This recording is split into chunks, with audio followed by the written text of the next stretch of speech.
Also in the upper right, there's a view menu where you can choose different ways to see the attendees that are here with us tonight.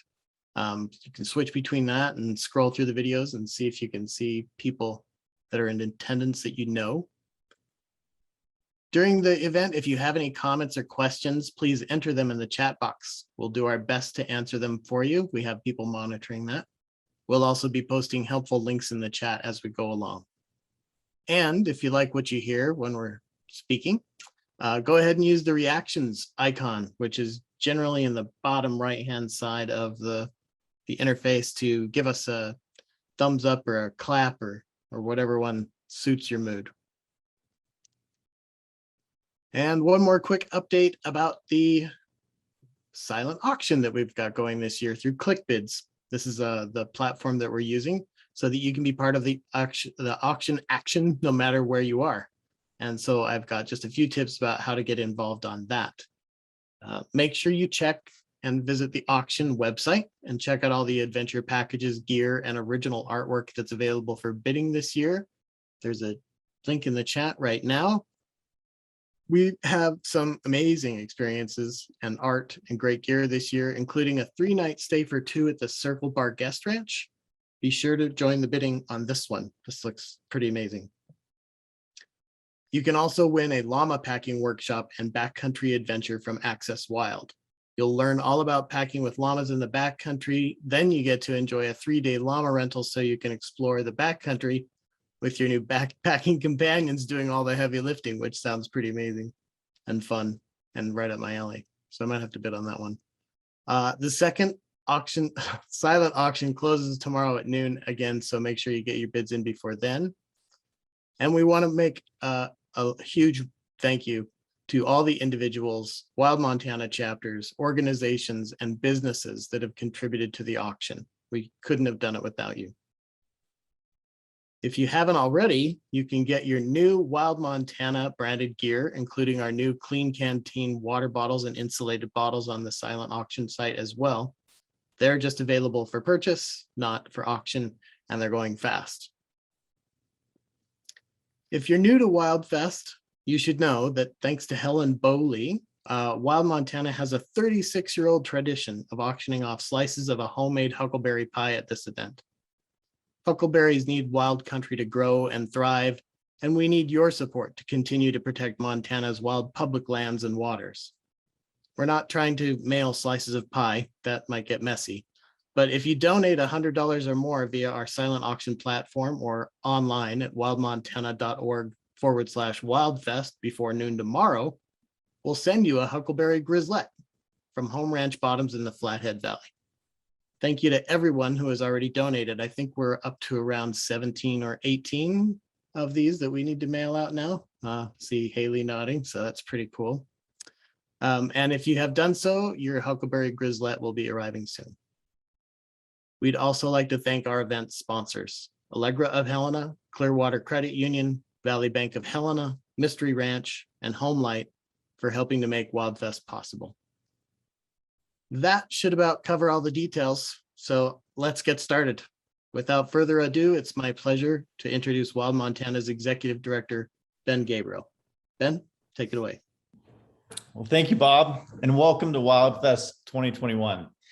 We'd rather be sharing stories and laughter together in person, but on behalf of our board of directors, the staff, we are excited to celebrate and connect with you, our members, partners, volunteers, and community. I want to take a moment to express the gratitude we have as an organization for being able to gather. And I'm calling from the homelands of the Salish, Kootenai, Blackfoot, Cree, and other indigenous nations. It is incumbent on us to remember and acknowledge that the US government forcibly removed these nations and many others from the places we now call wilderness areas, national parks, national monuments, national forests, and other places that are part of America's public land estate. Land acknowledgements may ring hollow if it is not met with action. And today I'm asking you all to visit the website in the chat box and commit to learn more about indigenous lands in which you reside and visit. We are committed to being a more inclusive of all those who have been dispossessed of their homelands. This year was filled with uncertainty and challenges. and we've all continued to confront COVID-19 and felt the effects of climate change firsthand with record temperatures and a historic wildfire season. And we're aware of the magnitude of these challenges, and I am incredibly proud the way Wild Montana and the multitude of folks who support our work has persevered and stayed united to keep Montana wild. And of course, we're thrilled that we're celebrating with all of you today as Wild Montana. In June, we embarked on a new era with a new name and a renewed commitment to connecting, uniting, and mobilizing people and communities to protect the places we love and depend on. Since 1958, Montana Wilderness Association has been keeping it wild. Today, we embark on a new era. Montana Wilderness Association is now Wild Montana. With our new name, we reaffirm and renew our commitment to uniting and mobilizing communities to keep Montana wild. A mission to ensure that wildlife endure and thrive, that headwaters and streams remain cold, clear, and connected, and that large-scale wildlands, from Montana's western peaks to its eastern prairie grasslands, are intact and resilient. Though Montana's wildlands and waters are precious in their own right, they also represent the diversity of who we are and what we hold sacred. But they're under threat from surging development and a warming climate. So with tenacity, innovation, and a revitalized sense of purpose, Wild Montana is working across the state and beyond to confront those threats, to secure a future where people and wildlife flourish because public lands and waters are wild and connected. A future where all communities can enjoy the quality of life these lands and waters provide. Connected, united, mobilized. This is Wild Montana. It's our name and our calling.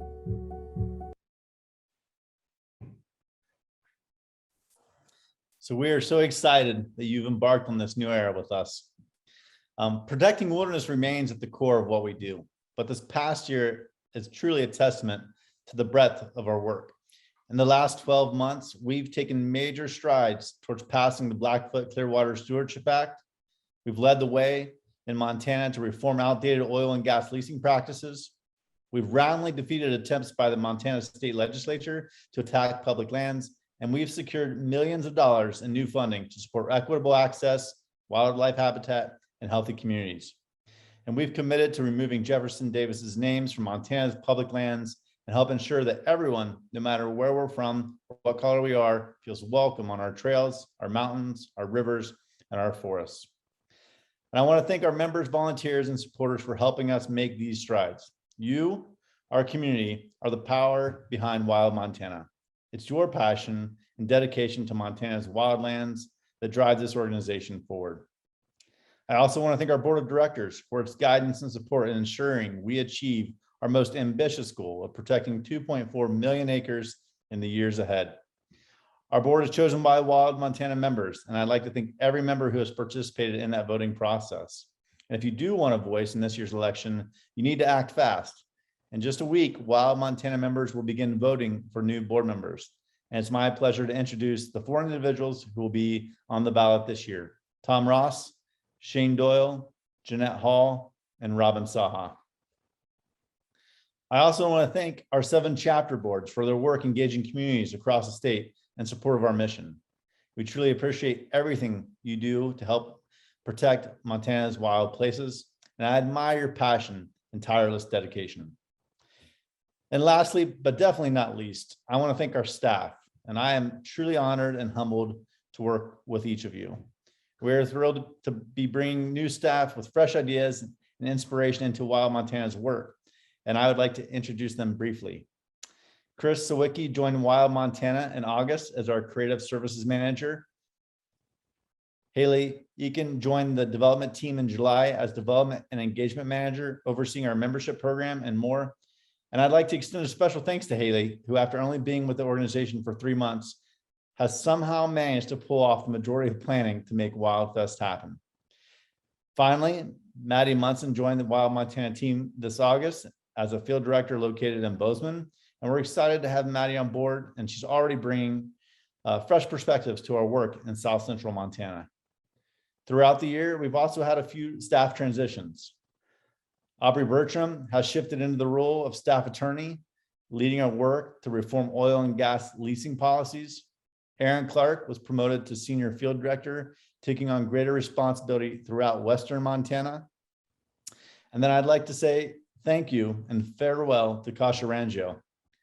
Kasha began her work with Wild Montana back in 2008 as a volunteer and a chapter board member, and has been a staff member for the last 9 years. Kasha spent the last year as interim development director, and while we'll miss her, we're excited that she'll be able to pursue new opportunities in Vermont, where she lives with her family.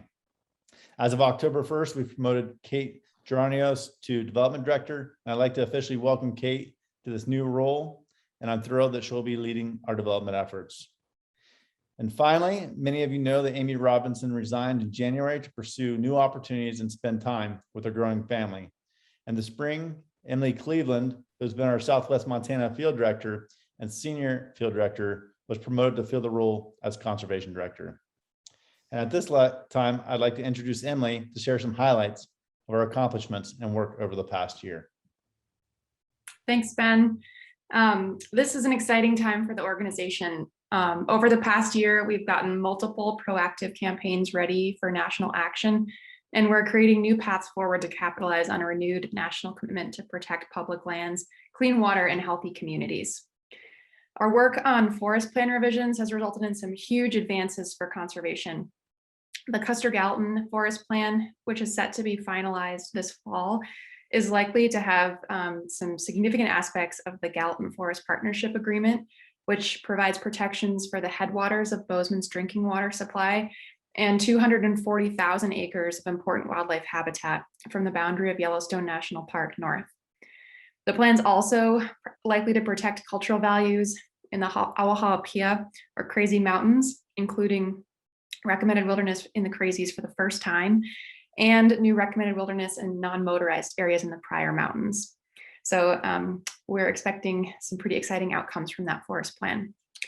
The Helena, Lewis, and Clark Forest Plan is also on track to include 3 wilderness recommendations for 2 areas in the Big Belts and Electric Peak near the Continental Divide, along with 4 wilderness recommendations for Nevada Mountain, a portion of the Big Snowies Wilderness Study Area, and 2 additions to the Scapegoat Wilderness.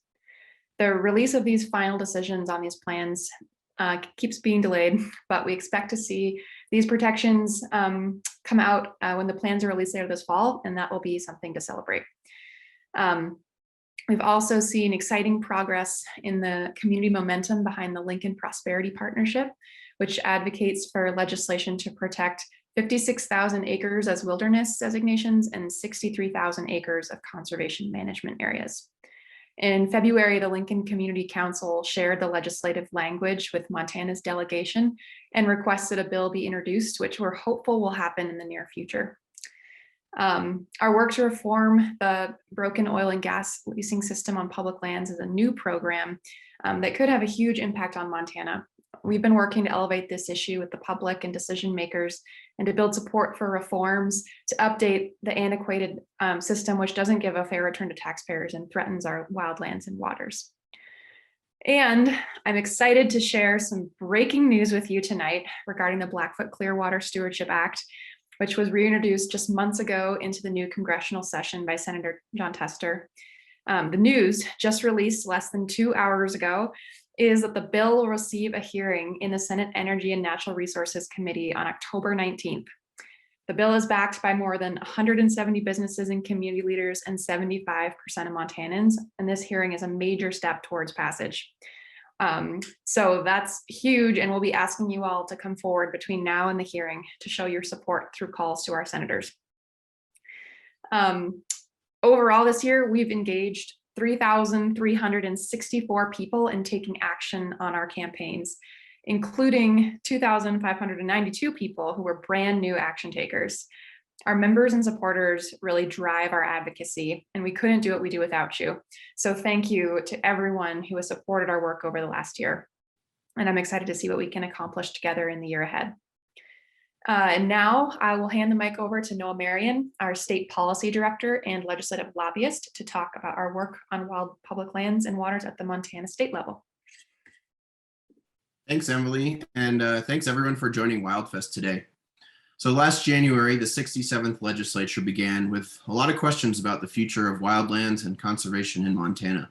The 2020 election had shifted the balance of power in Montana away from conservation interests, and COVID-19 had us prepping for a session unlike any other. But with the session in the rearview mirror, we are pleased to announce that despite some significant challenges, we accomplished nearly everything we set out to do. We secured tens of millions of dollars for public lands, conservation, and access. We stopped underhanded attempts to transfer public land again, and we protected existing state lands while creating opportunities to acquire important habitat and to secure additional access to public land. Along the way, Wild Montana members and supporters stepped up over and over again. Over 650 of you attended our virtual rally for public lands in April. 750 of you joined our legislative action team, a group of activists on the ready to contact lawmakers at a moment's notice. Nearly 3,000 people called and emailed legislators urging them to defeat bad bills and to support good ones. Over 1,700 of you stood up to fight back against land transfer, and 1,000 of you helped stop new roads from being bulldozed through wildlands. And you wrote countless letters to the editor and op-eds and encouraged friends and family to speak up. So let's give yourselves a round of applause for your dedicated work this legislative session keeping Montana wild. We set some pretty ambitious goals before the session, and our unique ability to combine in-person lobbying paired with a rapid grassroots response helped us win historic victories for public wildlands. And now we've turned our attention towards the lower Yellowstone River. After we secured a $4 million investment during the legislative session, Fish, Wildlife, and Parks appointed a citizen advisory committee to form recommendations for how the department can best use those dollars. That committee will conclude its work by the end of this year, and we expect to see new public lands, access sites, state parks, trails, and more along the river corridor in the coming years. And with that, I'd like to introduce Debo Powers, the president of Wild Montana's Board of Directors, to present Wild Montana's annual Founders and Keep It Wild Awards. Good evening, everyone. My name is Debo Powers, and I'm the president of Wild Montana's Board of Directors. And tonight I have the pleasure of presenting this year's Founders Award and the Keep It Wild Award.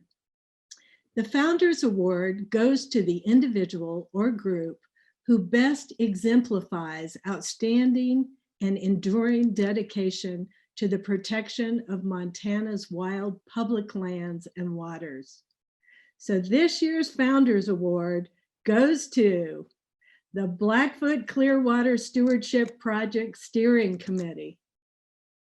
Innovation, collaboration, integrity, and tenacity are four of Wild Montana's core organizational values. And the members of the Blackfoot Clearwater Stewardship Project Steering Committee embody these principles individually and collectively. The Blackfoot Clearwater Stewardship Project's genesis was innovative. To see what public land solutions could be created and implemented by groups thought to be opposed to one another, like snowmobilers and wilderness advocates, timber executives and ecologists, horse packers and mountain bikers.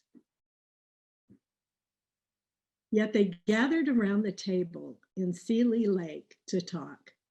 They shared their values, they came forward with integrity, and they set aside preconceived notions. They broadened the conversation and invited all those who were interested in the continued health of this community in place. Business owners, community leaders, and wildlife experts brought forward more ideas and community investment. And the initial conversations became a full-fledged collaboration. They dove into an ambitious proposal to bring millions of dollars to the area through the Collaborative Forest Landscape Restoration Program. And they created the highly successful Southwestern Crown of the Continent Collaborative as an offshoot.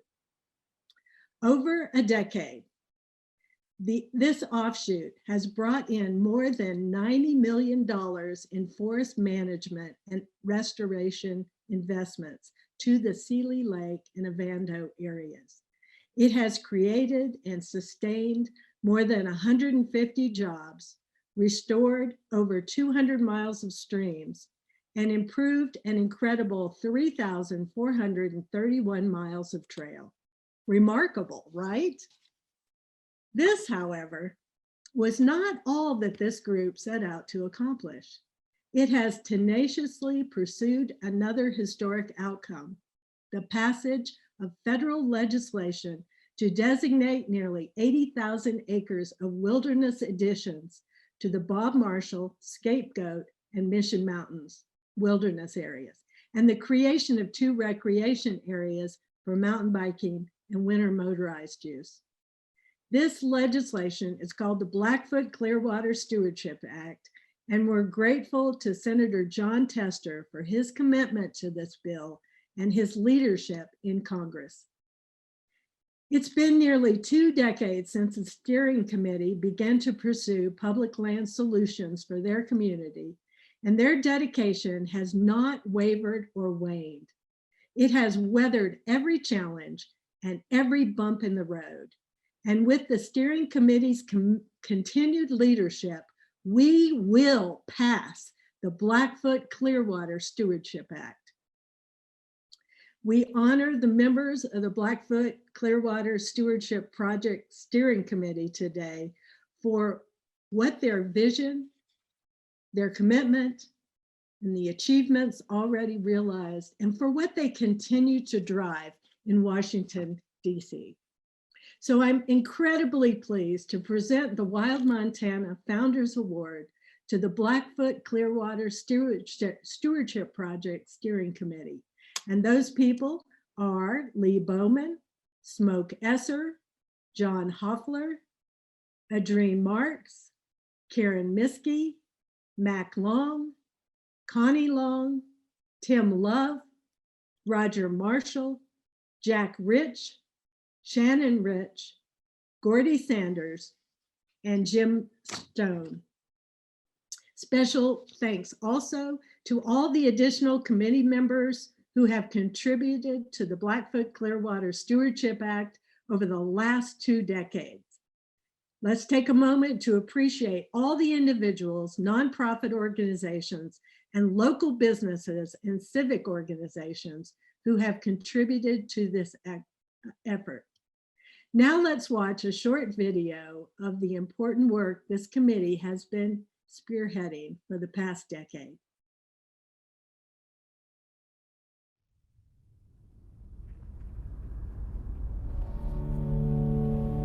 I am constantly reminded how lucky we are to have a watershed like this. The sunlight will be hitting the rocks at a certain angle, and the shadows will accentuate the shapes of the trees and the cliffs above us. It's a all-encompassing emotional experience. You don't have to fish.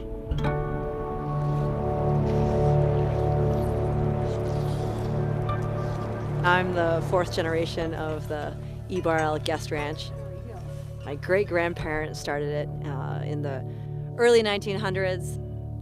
I feel deeply honored that my family's guest ranch can provide people that opportunity to be on the river.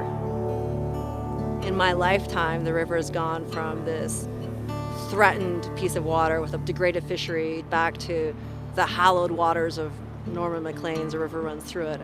This iconic piece of water that people from all over the world come to. What I mainly do in life is fly fishing. I fly fish in my spare time, and I fly fish as an occupation. Obviously, I read the book, A River Runs Through It, and it was nagging inside me all that time, the Blackfoot, the Blackfoot. I really want to see the Blackfoot. I actually caught my first cutthroat trout way up into the North Fork. It left me breathless and speechless, actually.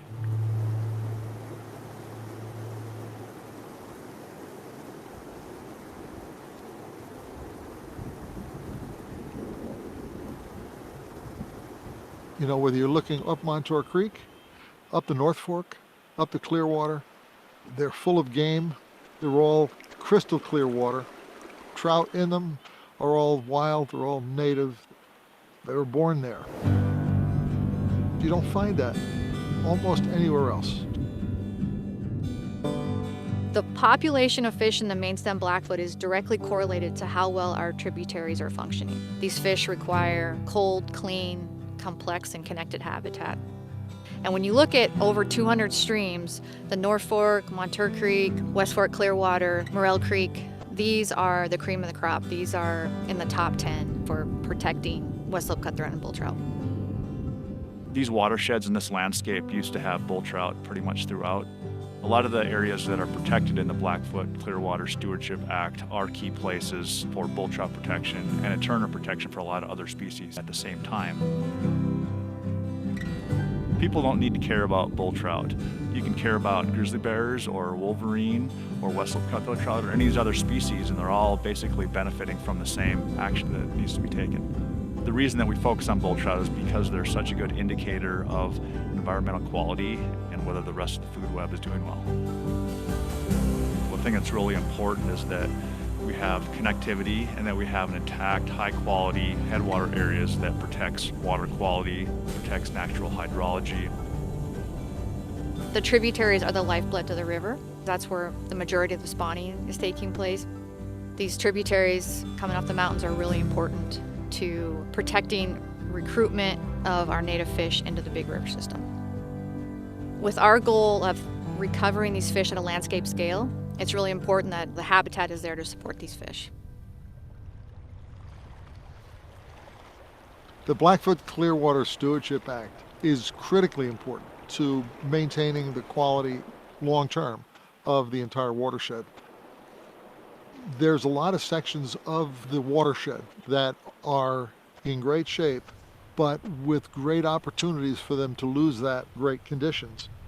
It could be open for development. We all have the same goal in mind. We want to maintain this. We want to be able to experience it. We don't want to change it into something else. We don't want to lose it. And that river is what brings us together, whether you're a fifth generation rancher, whether you're a logger, whether you're a retiree who just kind of happened to fall in love driving up Highway 200. And it's high time that the Blackfoot Clearwater Stewardship Act gets passed. We've been waiting for this and working on this for over a decade. We've inherited this incredible legacy, and the Blackfoot Clearwater Stewardship Act allows us to pass it on.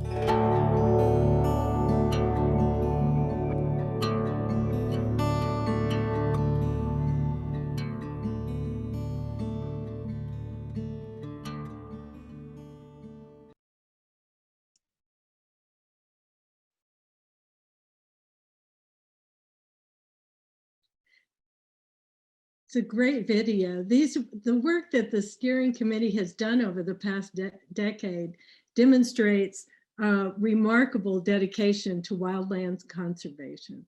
I hope that you will join me in giving them a virtual round of applause.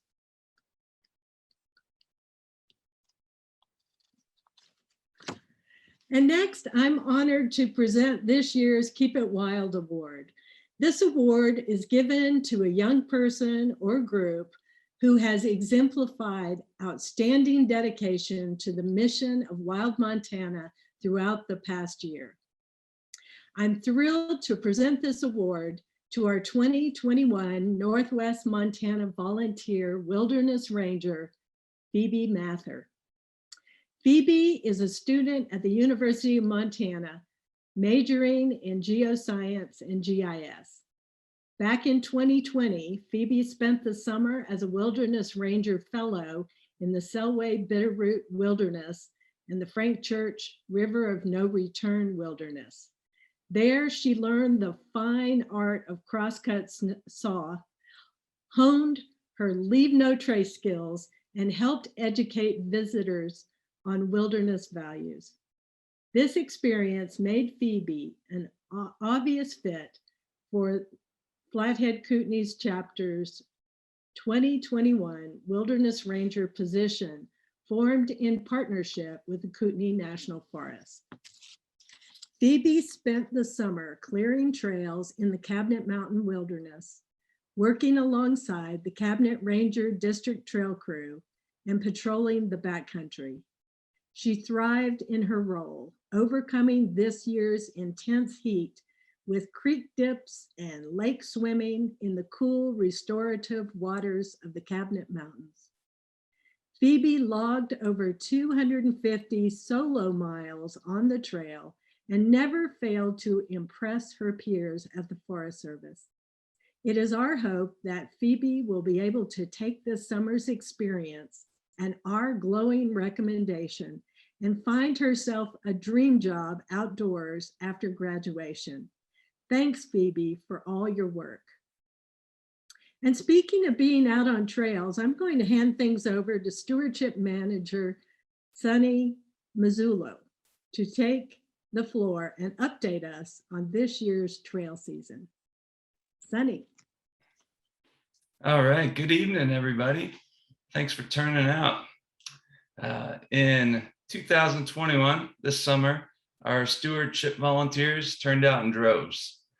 Between our volunteer trail crew projects and chapter stewardship initiatives, we engaged more volunteers in trail stewardship than ever before. 263 volunteers spent nearly 5,000 hours improving trails, educating trail users, and maintaining recreation resources. The efforts of our passionate volunteer base are valued at over $130,000, pushing our stewardship program past $1 million in total volunteer value since our very first trail project back in 2012. That's a lot of Big Macs. All in all, I'd say this season proved to be quite the rebound. It's pretty clear that after 2020, when most of our volunteers were forced to sit out the year, folks were itching to get back outside and do some good. I know Matt and I were certainly grateful to have the company again this summer. Let's just say we might have gone a little slight case of cabin fever last year. How stir crazy did we get? Roll the tape, Keely.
All right.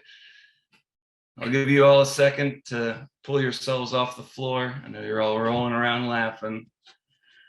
So as you can imagine, after seeing that video, the volunteers who join our trail crews tend to skew a little special. These people willingly sign up to leave behind the comforts of home, go sleep on the ground, dig dirt, haul rock, and eat a diet defined by an excess of double stuffed Oreos. Amongst all the oddballs who joined a volunteer trail crew project this summer, one volunteer somehow landed in a class all of his own. Mr. Greg Dugdale of Havre is this year's Volunteer of the Year. Greg joined us for 4 projects, contributing 150 hours of service to Montana's trails.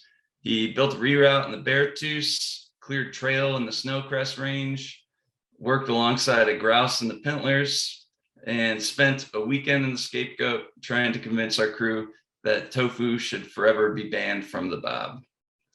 Between all of that, he also found time to volunteer on projects with 3 other trail stewardship organizations, which, Greg, you should have just done them all with us, I'm saying. So we are incredibly grateful for your hard work, Greg, and your excellent companionship this summer. Lots of people love Montana's trails and want to see them kept in good shape. Greg, however, goes above and beyond. He truly walks the walk. Just don't ask him to talk the talk. He's all grunts, gas, and guffaws. Please join me in congratulating our 2021 VTC Volunteer of the Year, Greg Dugdale.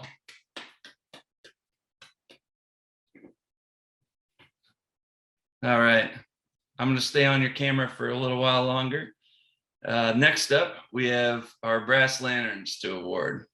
Brass Lanterns are awarded to members and non-members alike for leadership and taking action to promote wilderness and wildlands protection. I'll present a couple of stewardship-oriented Brass Lanterns before passing it on to some other presenters. First, we have the Flathead Kootenai chapter, who is honoring Jed Sankar Gordon tonight. Since moving from the city of brotherly love over a decade ago, Jed has dedicated himself to the cause of conservation and stewardship. Jed served 2 terms in the Montana Conservation Corps and later became a staff member there, working to engage young people in hands-on conservation service. Jed first volunteered with Wild Montana back in 2017 on a week-long trail project in the Anaconda Pintler Wilderness. He later joined the Flathead Kootenai chapter board, where this year he launched the chapter's new trail stewardship initiative in the Kootenai. Jed's contagious enthusiasm for trail maintenance has made an impact on the lives of countless AmeriCorps volunteers and brought bold new life to the Flathead Kootenai chapter's work. Once again, Jed's commendable efforts prove that he ain't just eye candy. Thanks for your passion and dedication, Jed. All right, next up, we have the Southwest Wildlands chapter, where we are honoring Bill Clark. Bill left us much too early this July. Bill was a hiker with his wife, Fran, for many wilderness walks, where together they shared their love for wilderness. This passion for wild places was a seed planted by his parents as part of his upbringing. It further developed when he worked on the Buchanan Ranch outside of Phillipsburg, learning how conservation is key to keeping a natural balance for both livestock production and wildlife enhancement. Bill attended many local county commissioners' meetings to lend his voice to protecting wilderness study areas and supporting FWP's plan to add land to wildlife management areas. He was dubbed a green decoy by U.S. Senator Steve Daines during a meeting in Phillipsburg, something he was very proud of. His wife Fran says he was all in for all wilderness causes. He jumped in with both feet, never halfway. Well put. Bill was a pivotal part of the Southwest Wildlands chapter stewardship projects, helping to clear trails and remove noxious weeds. He was an ace with the chainsaw, somehow managing to never nick that long gray beard of his. Bill wrote letters for wildland causes and was a member at large for the Southwest Wildlands chapter. He also volunteered for the Wilderness Institute and the Continental Divide Trail Coalition. He is greatly missed by all that knew him. So raise a toast to the green decoy.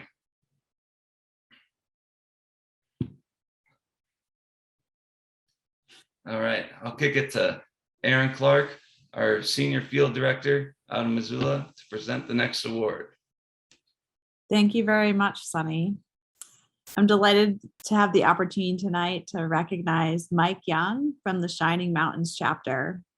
Mike became an instant advocate for Montana's wild places after leaving Massachusetts for retirement in Montana just a couple of years ago. If the Shining Mountains chapter has a task that needs doing, Mike is there to help. He's a co-leader of the rejuvenated effort to assist the Forest Service in stewarding wilderness character in the popular Baker Lakes area below Trapper Peak. Mike has organized tabling at the Missoula Farmers Market, even going so far as volunteering to wait in line for folks queued for food nearby so that they can step out of line to take a look at materials on the chapter's table.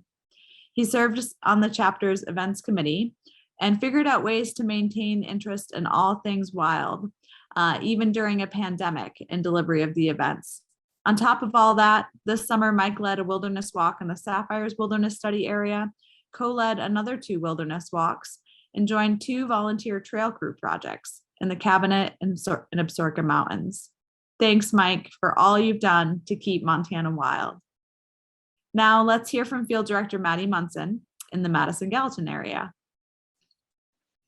Thanks, Erin. I'm excited to present the next Brass Lantern Award from the Madison-Gallatin chapter to Patty Steinmuller. Patty has been a member of Wild Montana since 1998, shortly after she and David moved to Montana.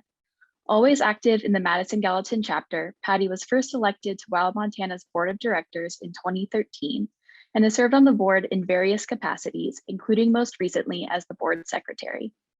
Patty can always be counted on to volunteer in support of local Wild Montana events, is a frequent author of letters to the editor of the local newspaper, and can be relied upon to know and communicate effectively on topics related to public lands and conservation issues across Montana. She has led or co-led many wilderness walks and never fails to engage in the current activities of our chapter, including attending nearly all of our chapter board meetings. She continues to teach courses at MSU, is active in local and state political campaigns, and is a leader of the Bozeman Women's Activity Group that encourages and facilitates hiking trips on nearby public lands. This honor is long overdue for Patty. Thank you so much for many years of service to protecting Montana's wild places. Now I'll pass it over to State Policy Director Noah Marion to recognize a tireless advocate for public lands and water in the eastern side of the state. Thanks, Maddie. Christine Whitlatch of Billings has been a driving force for the Lower Yellowstone River Coalition, a group working to enhance public access and resources along the Yellowstone River east of Billings. Over the last few years, she's led a multitude of community conversations to hear feedback from community leaders on the coalition's proposal. Christine has acted as the lead spokesperson for the coalition for 2 years, and she is directly responsible for the vast majority of the community partners' endorsements of this project, including all 6 county commissions on the river, economic development councils, tourism groups, sportsmen and angling groups, mayors, city councilors, and much more. We applaud all of Christine's hard work and look forward to celebrating all of the coalition's successes in the years to come. Thanks, Christine. And now I'll pass it on to Laura Parr, Wild Montana's Operations Director, to celebrate our Wild Divide area with this next Brass Lantern. Thanks, Noah. The Brass Lantern for the Wild Divide chapter this year goes to Jerry McCarthy. Jerry's steadfast dedication to the cause of protecting Montana's wild places has manifested in an incredible array of volunteer efforts. As a longtime member of the Wild Divide chapter board, Jerry serves as the chapter treasurer and general doer of all things that need to get done. Over the past year, Jerry has made frequent trips up to the office here to help with work like stuffing envelopes and prepping mailings. And I'm pretty sure he has the paper cuts to prove it. When the Wild Divide chapter recently hosted its first tabling event in nearly 18 months because of COVID, you better believe it was Jerry there recruiting new members and spreading the word. On top of all that, He's been a frequent wilderness walks leader, including outings to the Blackfoot Meadows and Black Hall Meadows this past summer. Huge thanks to Jerry for all your past, present, and future contributions. And our final award of the night will be presented by Field Director Zach Angstead in the Island Range chapter. Take it away, Zach. Thanks, Laura. I'm honored tonight to present the Island Range chapter Brass Lantern to Tom Katinsky. Tom is a journalist, author, hiker, and wilderness advocate, and a wilderness lover across the state. He's been championing the Rocky Mountain Front and Island Ranges for decades, inspiring others to venture into the wild through a variety of mediums. His book, Discover the Rocky Mountain Front, is a hiker's Bible for that spectacular country. I have 2 copies on my shelf. You should go get yourself one if you don't have it. While an associate editor with the Great Falls Tribune, one of his many local contributions was the Trip of the Week outdoor column.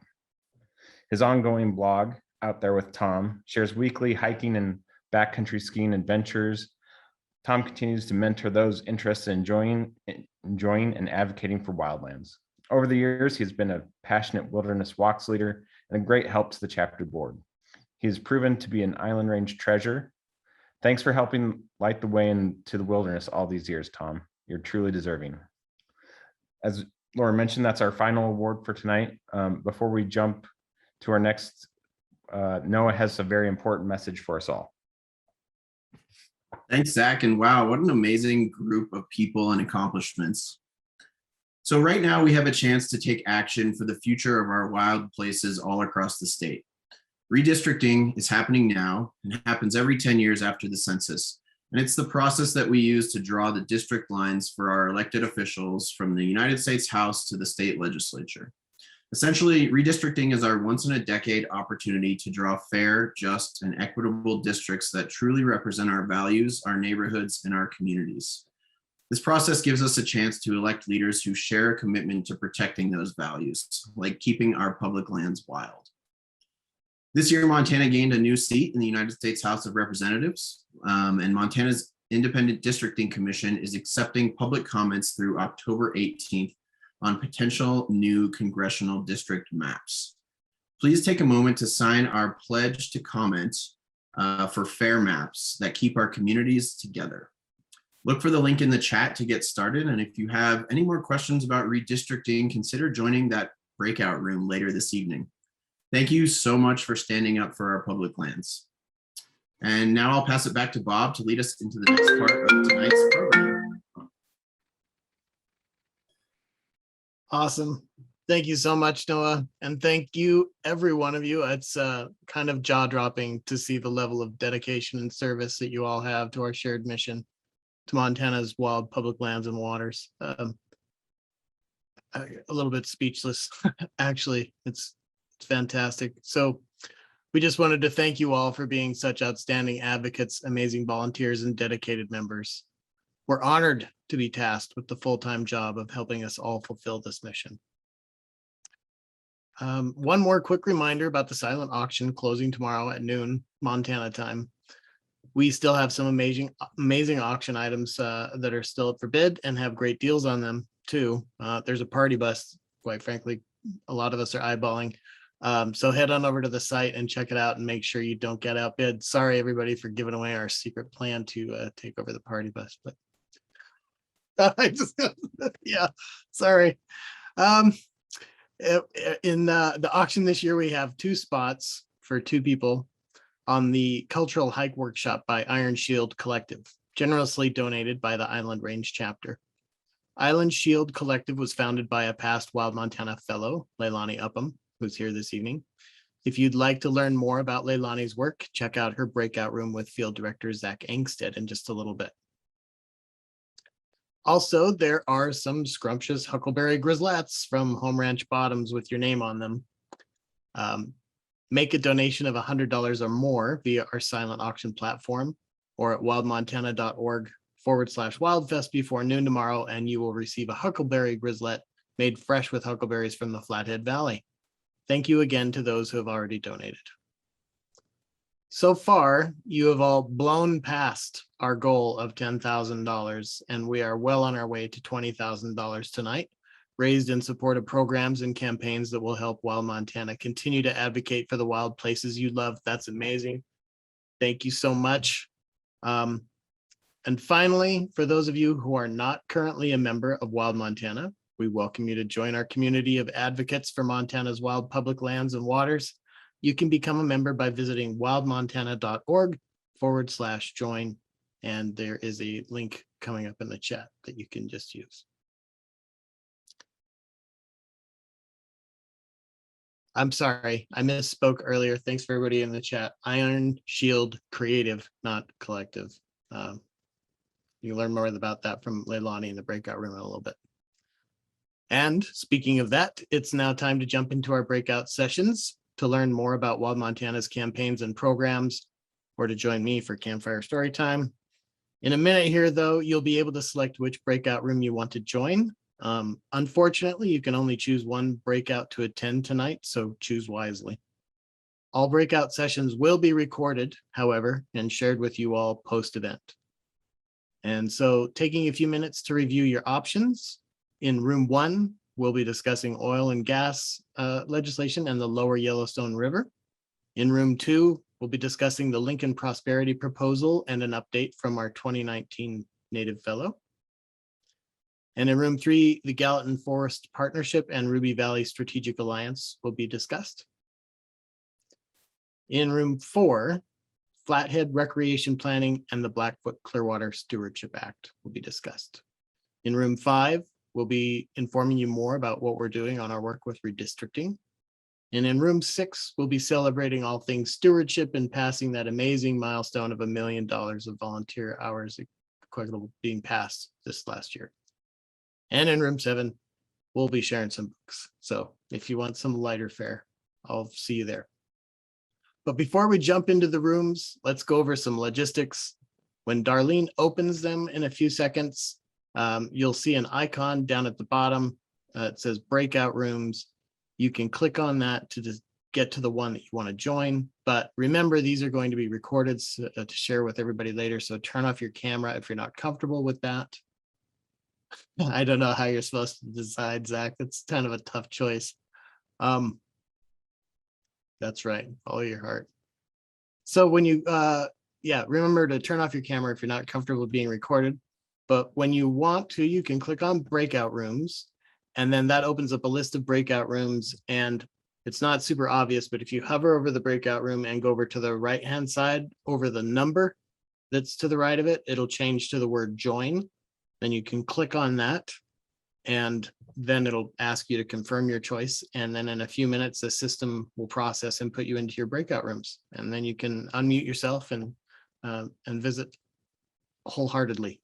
The breakout rooms will last 25 minutes, and we won't be gathering here as a large group again. So I'd like to say that we are incredibly thankful that you chose to spend your evening here with all of us at WildFest, celebrating the work that we have all accomplished in the past year and looking forward to the work that we still have ahead of us. We are all undoubtedly a force to be reckoned with when we all work together. So thank you again so much for all your efforts. Have a wonderful evening, and we'll see you in the breakout rooms in just a few minutes. Also, if you have any problems joining a breakout room, please put a note in the chat and we can assist. Thank you so much, everybody. We'll see you soon and have a wonderful evening.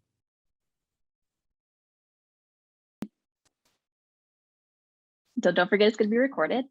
And for those of you I haven't met yet, my name is Maddie Munson, and I'm the field director for Wild Montana out of Bozeman. So it's nice to meet you all. So now we'll get started with the Gallatin Range. So the Gallatin and Madison Ranges are the Aboriginal territory of many tribes, including the Cheyenne, Salish Kootenai, Absalaka, Shoshone Bannock, and Blackfeet, and were used as shared hunting grounds. And there are 29 tribes with Aboriginal treaty rights in the Custer Gallatin. The richness of the environment supports a diverse ecosystem and is one of the largest intact temperate zone ecosystems in the lower 48. The desire to conserve the wild character of the Madison and Gallatin ranges was an important reason for the formation of Wild Montana in Bozeman back in 1958.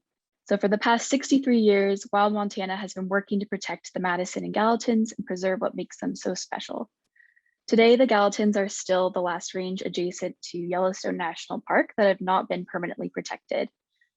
Nearby communities like Bozeman are growing exponentially, and there is an urgent need to ensure that the wild character of these areas is preserved. So in steps in the Gallatin Forest Partnership, or GFP as I'll be referring to it. This group was formed back in November of 2016 and is comprised of a group of local conservationists, hunters, anglers, mountain bikers, horseback riders, guest ranchers, who all really care about the Gallatin and Madison ranges. And so for 2 years, the Gallatin Forest Partnership worked together, and in 2018, we delivered the GFP proposal to the Custer-Gallatin National Forest, requesting it incorporate the proposal into its final forest plan. So the GFP agreement protects the quality of life that we have here and offers a solution to protecting our clean water, diverse wildlife, high quality recreation, and wildlands. So the proposal works through a bunch of different land designations proposed to the Forest Service to incorporate into their forest plan. And a forest plan, for those of you who might not know, is the Forest Service's managing document for a landscape. And all activities within that landscape must conform to the written plan. So the GFP proposal calls for around 237,000 acres of new conservation designations, including recommending 124,000 acres of wilderness, both in the core of the highlight Porcupine Buffalo Horn Wilderness Study area and additions to the current Lee Metcalf Wilderness. So there's, if you look at this map, the stripe areas are the recommended wilderness. So there's the proposed Gallatin Wilderness, which would permanently protect the highlight Porcupine Buffalo Horn Wilderness Study area, resolving decades of uncertainty. This area would range from Highlight Lake and then down south to the boundary of Yellowstone National Park and would include the Sawtooth Inventoried Roadless area. And this section would be about 40,000 acres larger than the area proposed for wilderness designation back in 1988. We're also recommending some additions to the Lee Metcalf Wilderness, including Cowboy Heaven up here. I don't know if you can see my mouse, which connects the, which connects the Spanish Peaks unit to the Bear Trap Canyon unit, and then as well down below kind of on the Taylor Hill Guard unit. And the proposal also recommends some unique conservation designations across the landscape that focus on watershed protection and habitat preservation. So one of the main ones is the Highlight Watershed Protection and Recreation Area up here. So Highlight Canyon and Bozeman Creek are some of the most popular recreation areas in the region, and they also provide about 80% of Bozeman's drinking water. So the proposal would protect the remote peaks in the area by prohibiting new trail construction and safeguards clean drinking water by limiting development. And this area would limit any motorized expansion. And then next, the West Pine Wildlife and Recreation Management Area, kind of right next door to the highlight. This area, West Pine, is a wild and less visited corner of the Gallatins. It's a refuge for elk, deer, grizzlies, and other wildlife roaming north from Yellowstone. And the proposal would keep this area non-motorized and would allow mountain biking on existing Forest Service trails. And then lastly, the Porcupine Buffalo Horn Wildlife and Recreation Management Area, this section here. This area provides important habitat again for a wide range of native species, including elk, grizzlies, moose, bighorn sheep, and wolverine. And the trail users of this area are just as varied and include hikers, horseback riders, mountain bikers, dirt bikers, and snowmobilers. So the proposal would maintain existing recreation access and protect wildlife habitat by preventing any new trail construction. So the draft final forest plan was released by the Forest Service back in July of 2020 and was one of our big successes over this past year. So as you can see at this map on the right, the Forest Service incorporated a lot of the GFP proposal suggestions into the forest plan. And the forest supervisor even called out the GFP specifically, stating that the proposal was most compelling. So that was exciting. And the draft forest plan included new wilderness in the Gallatin Range and wilderness additions to the Lee Metcalf. The draft plan also designated West Pine as a non-motorized backcountry area, prohibiting future development and securing existing recreation access. So we've been working really hard to encourage the Forest Service to adopt even more aspects of the GFP agreement into the final plan. And sometime in the next few months, the Custer-Gallatin National Forest will release this final plan so we can evaluate that. So then after the Forest Service wraps up their planning process, we'll shift our focus over to Congress. The Forest Service can recommend wilderness, wild and scenic rivers, and other protections, but it's up to Congress to make it official and permanent through legislation. So one of the broad goals of the GFP is to advance a legislative campaign and package of new wilderness and a combination of permanent conservation designations to replace the current wilderness study area designation. So this would ensure permanent protection of the Gallatins. And overall, the GFP proposed management areas included in the bill would protect over 237,000 acres in total. So if you're interested in learning any more or endorsing the Gallatin Forest Partnership, you can check out our website, gallatinpartners.org. We have a really cool new story map feature on there where you can check out all the different aspects of the map I was just talking about. And with that, I'm going to hand it over to Emily to talk a little bit about the Ruby Valley Strategic Alliance. Thanks, Maddie. Like Maddie said, we'll have time at the end to answer questions in case anyone is curious to dig into the GFP a little bit more. We can go to the next slide. Just to orient folks, the headwaters of the Ruby River are in the Snowcrest Range in the southern part of the watershed. So you can see this red outline, which is the Ruby watershed. And then in that blown up version over on the right, you can see sort of the big triangle of Forest Service land, and the Snowcrest kind of forms the western side of that triangle. And so that's the headwaters for the Ruby watershed, the Snowcrest Range.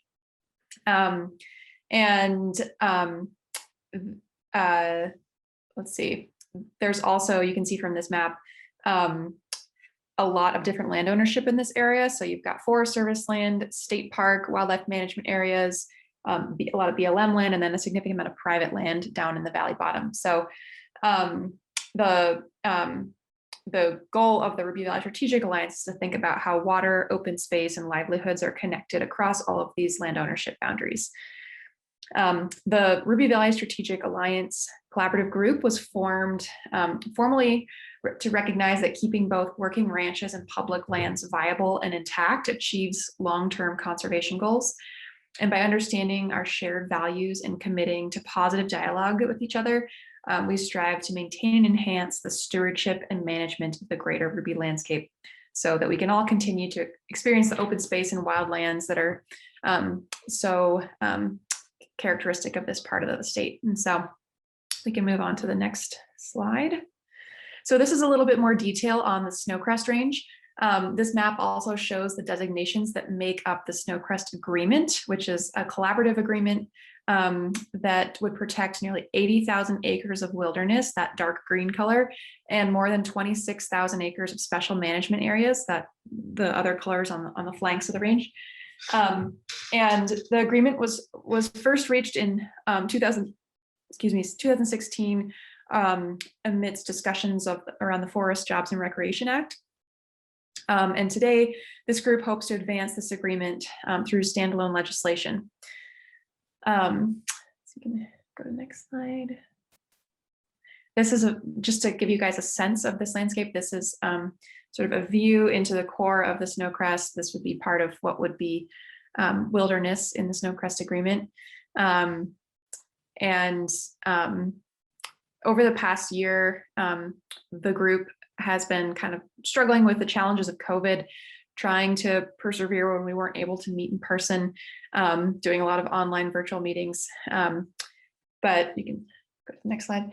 We have spent the time sort of evaluating our priorities and developing a watershed management strategy that will guide the work of the group going forward. And we identified these 5 areas of focus for the group's continued work. So you'll see wildlife conflict, addressing the fact that grizzlies are expanding into their historic ranges, and that is causing a lot of conflict in places like the Gravelly Range, the Snowcrest Range, and other places where grizzlies haven't been for quite a while, and now they're showing up. And so part of our work is to try and figure out ways to mitigate that conflict, increase social tolerance, and try to make it a place where both people and wildlife can thrive. Open space, private land protections, clean water and fishing access, policy and advocacy, and then wilderness. And this was a big deal to see wilderness elevated as one of the key priorities for this group. It continues to be a key priority, and our partners are committed to moving forward with the Snowcrest Agreement and seeing this place permanently protected. So we still face many challenges for getting across the finish line, but we have really strong relationships and partners that we've been building and that have weathered the challenges of COVID. And I think that we are going to achieve some great things, and I'm excited to continue that work. So we are just up at about 7:15, but we have time now for some questions for anyone who'd like to stick around. And sorry, I know those were really quick overviews about pretty big campaigns. So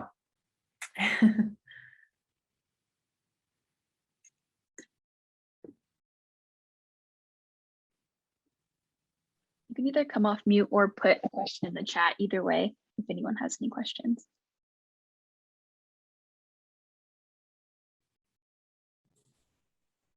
I'd like to thank you, Maddie and Emily, both for doing this. Yeah, thanks for coming. Good to see you. Yeah. Well, I think our presentation, Maddie, was so thorough that nobody had a question. Yep. It was a lot of information. Yeah. Well, no rush if people want to kind of mull things over. I will say you're also welcome to bounce around to a different breakout room if you're interested. You can go down and hop into a different one, or we can hang out for a little bit and answer any questions that come up. So yeah. Hi, Curtis.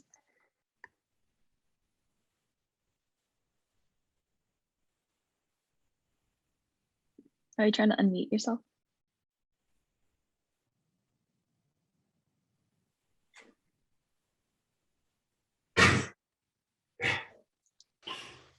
Here we go. Yeah, I did unmute. I'm part of the backcountry horsemen of Gallatin County. I mean, Gallatin Backcountry Horsemen. And we've worked in the Gallatin Partnership. So I'm fairly well informed on it.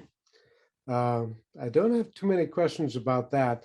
The Ruby Valley in Snowcrest is new to me. So I'm going to have to find out more about that. Yeah, it's a pretty spectacular part of the state in an area that doesn't get a ton of attention like some of the other mountain ranges do. It's also, it can be difficult to access. The west side takes a while to get to, just on small dirt roads and things, to get close to where you can access trailhead. So it can take a lot of effort, but it's worth it. It's just a really cool, wild place. And there's a crest trail that you can traverse from the north to the south or vice versa, which just gives you amazing views where you really don't see development, except for, well, you can't see the Madison Valley, but you can see the Madison Range poking up over the Gravelies. You just see an expanse of open space all around. And so it's a pretty unique experience to be in a place where you can't see anything for as far as the eye can see. Yeah, I do know some folks from the Southwest Wildlands chapter took some horses up there this summer and said that the black flies were really bad and the trail markers weren't great. They had a bit of an epic journey, I think, with the horses. So some scouting might be good, but or you could give them a call and they can tell you what not to do. But yeah, it's a really neat place. Do they have a chapter of the Backcountry Horsemen in that area? There is I think in the Dillon area, which is pretty close. I don't know how active the chapter is in that region. It's kind of like a no man's land between Beaverhead County and Madison County. But I would bet that some folks in the chapter are familiar with it in the Dillon chapter. I can't remember if it's called the Dillon chapter or something else, but maybe I'll the check into it. Five Rivers or something. Forget. How long is that crest trail? Do you know?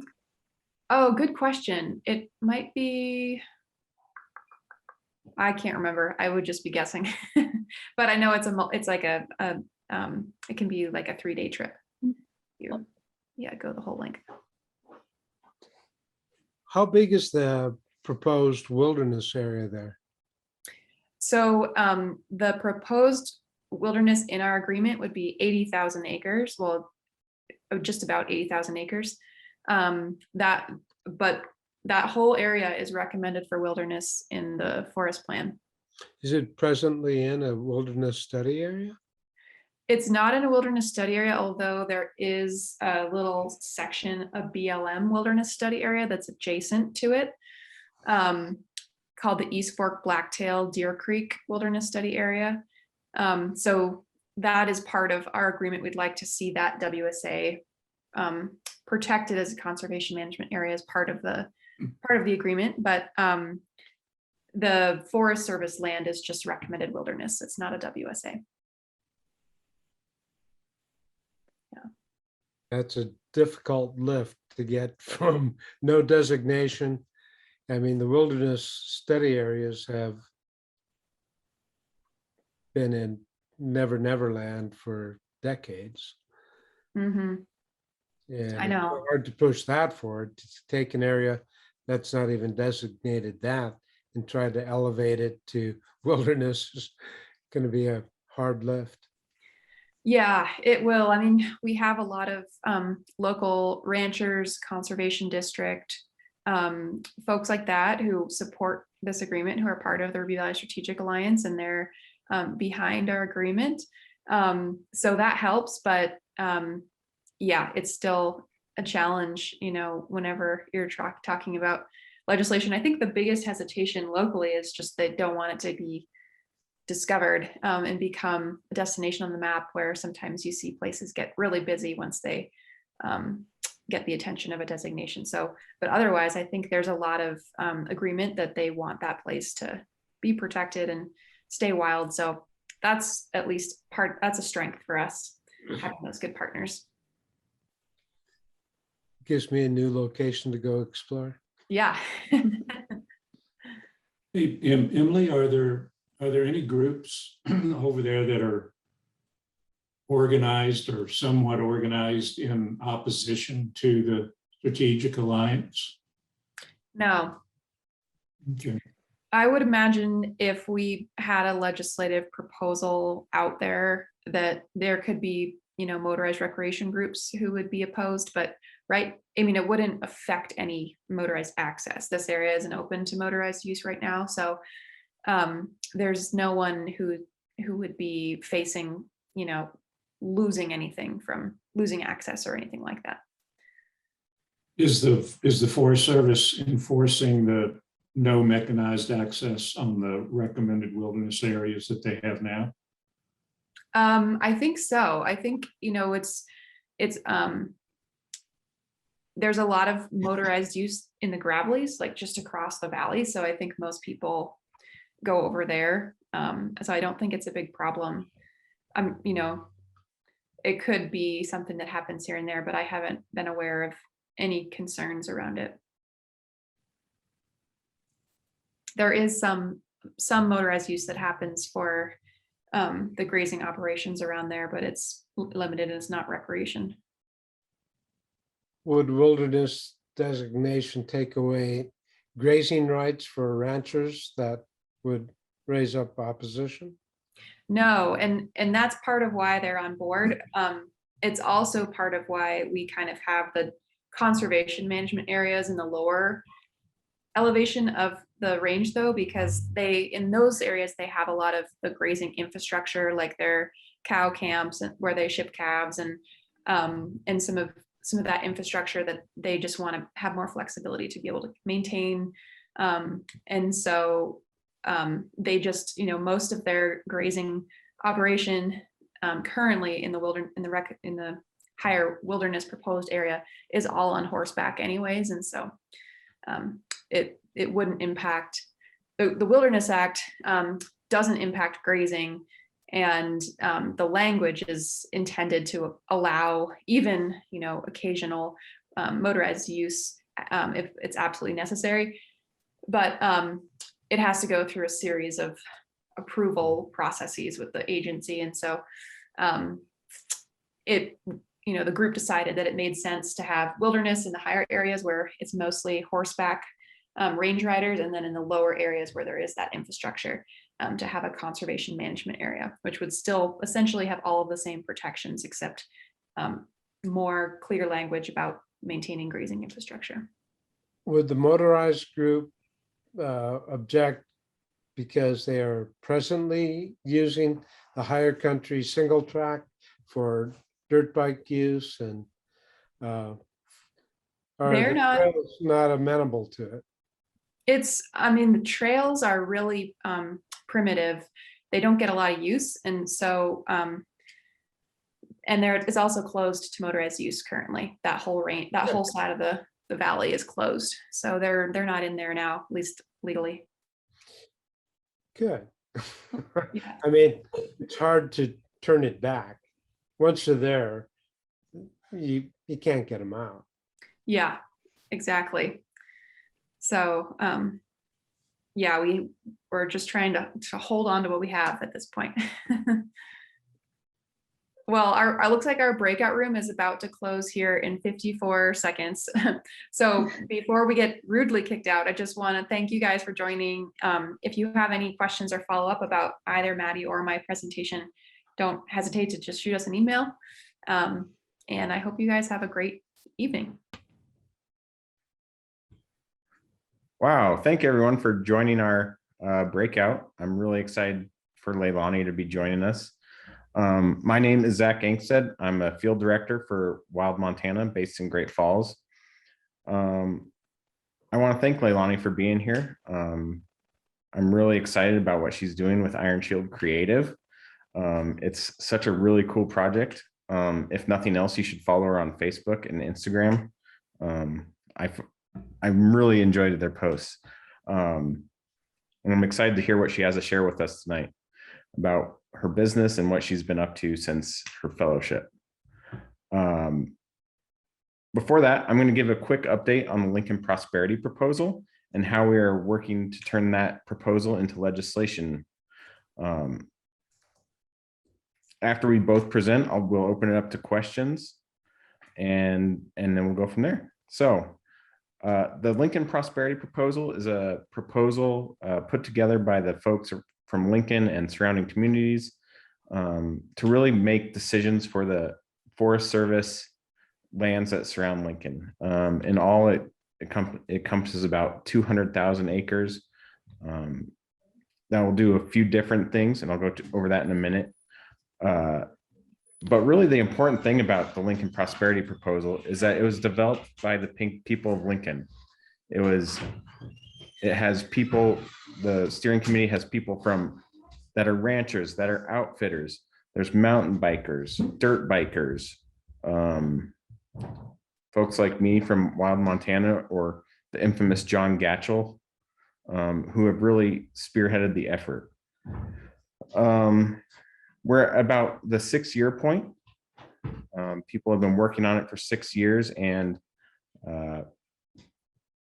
we're really getting ahead of steam now. Some exciting things have happened recently, and I'll cover those in just a minute too. Essentially, the Lincoln Prosperity Proposal breaks down into a couple really important things. First, it will dedicate 56,000 acres of wilderness, 3 small additions to the Scapegoat Wilderness equaling about 16,000 acres, and the brand new Nevada Mountain Wilderness, which will be the first standalone wilderness in Montana in nearly 40 years, like going way back to 1983. So that's really exciting. It also has 63,000 acres of conservation management areas. Conservation management areas were pioneered in the Rocky Mountain Front Heritage Act of 2014. And they essentially keep things the way they are. So if you can mountain bike in a conservation management area now, you'll be able to do it in the future.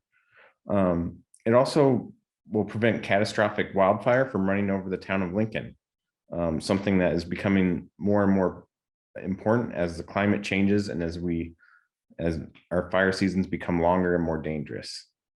And finally, it really takes an eye on recreation, something that is really important to the economy and to the people of Lincoln.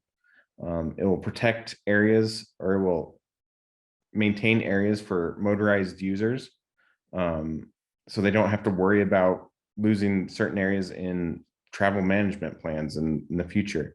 It'll build new trails for circular routes that you can leave Lincoln, spend a day out in the mountains south of Lincoln, end up back in Lincoln at the end of the day, which is really, really important for those users. It also protects the Copper Bowls management area for snowmobilers, allowing them to ensure that access will be allowed to continue. So yeah, that's the Lincoln Prosperity in a nutshell.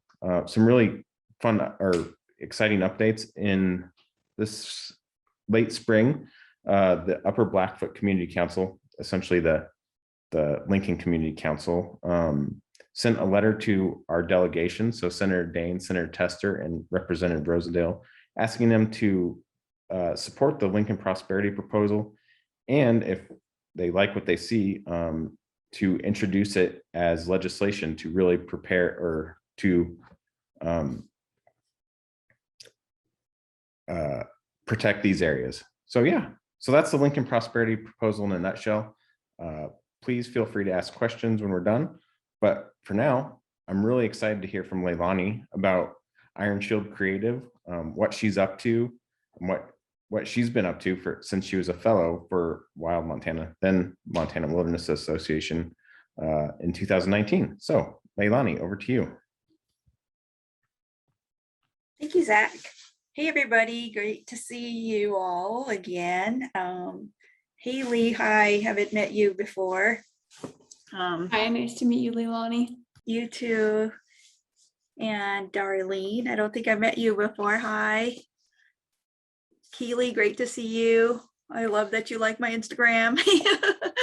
See your name on there. Great to see you, Kate. So yeah, so I was a Native Conservation Fellow in 2019. It was so exciting and inspiring. I felt just landing that position as the first Native Conservation Fellow for Wild Montana. And so some of the things that I did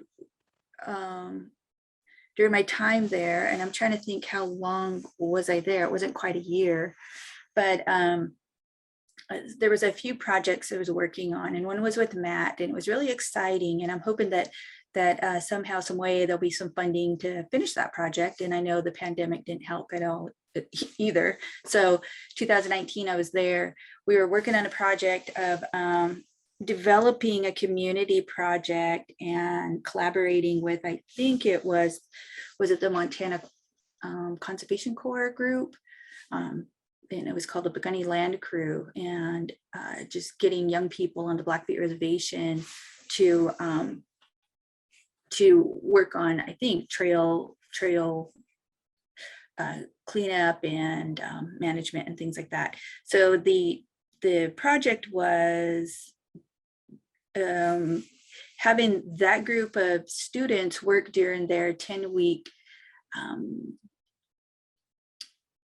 I don't know, was it a 10-week, I think, summer employment. And they would interview some elders on the reservation and do interpretive signs through the Badger to Medicine Trail on the Continental Divide Trail, so that when through hikers were coming through, they would understand and know the importance and the sacredness of that area. So the Badger to Medicine is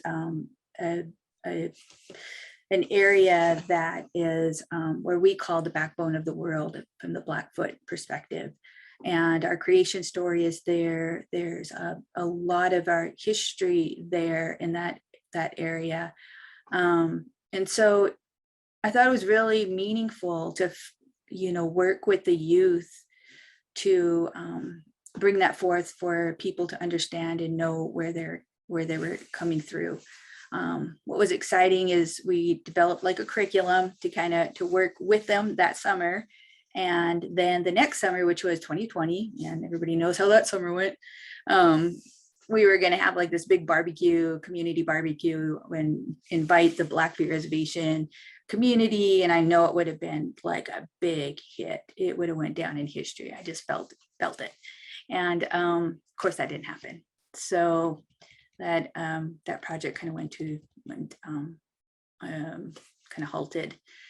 So that was one of the main things that I worked with Matt and worked on. The other one was developing the places or the territories. So there is, I don't know if you still have it within the organization, but a Montana Indian Territory map that is dated back to, I don't know what date it was founded on, but it came from the Office of Public Instruction under Indian Education for All. So that map we used for the areas in Montana where the public lands land on, where those traditional territories were for tribes.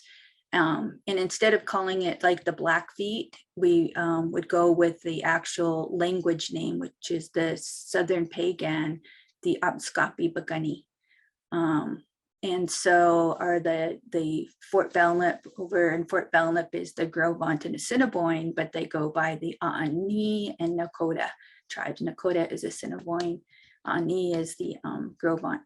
So those kind of things. And I'm hoping that it's still there, but I had, which was kind of cool, living near Salish Kootenai College, there's students from everywhere.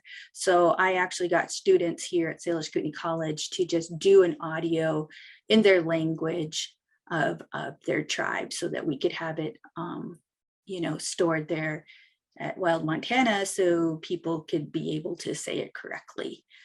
So that was, there was just a multiple of different types of things that I was doing that was pretty exciting to bring more of a native understanding, I guess, to the organization and to people around Montana. So there was that. And then, the most exciting thing was, of course, leading some wilderness walks and some snowshoe hikes. And that's where it kind of all started, that love of just going out. And I did this on my own before.